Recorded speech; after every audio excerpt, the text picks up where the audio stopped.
The application of laws.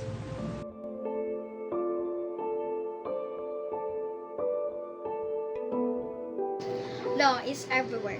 It's in the way we drive, the way we do business, and even in how we solve problems. But you have to ever stop asking, how do actually works in real life? What is law?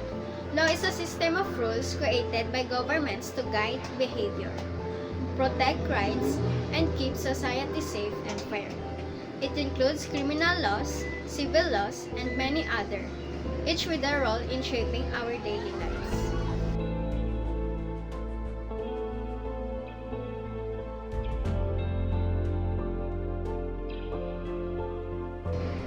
Criminal law in action.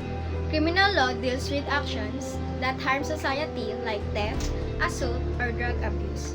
When someone breaks a criminal law, the government steps in to investigate, charge, and if proven guilty, punish the offender.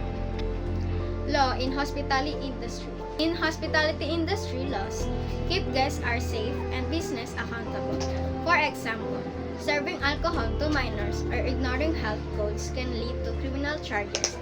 Hospitality managers must know the law to avoid serious legal trouble. Even one mistake like serving spoiled food can turn into a legal case if someone gets hurt.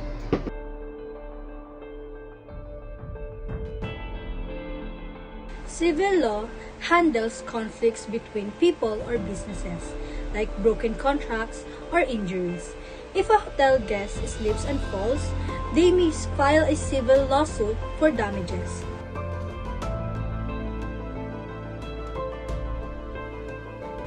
Laws aren't just rules, they also protect us. Everyone has legal rights, like the right to fair trial. But with rights comes responsibilities to obey the law and respect others. Law isn't just written in books. It lives in our school, businesses, streets, and homes. Understanding how laws are applied help us live safer, more responsible lives because law is not just a system. It's a part of everyday action.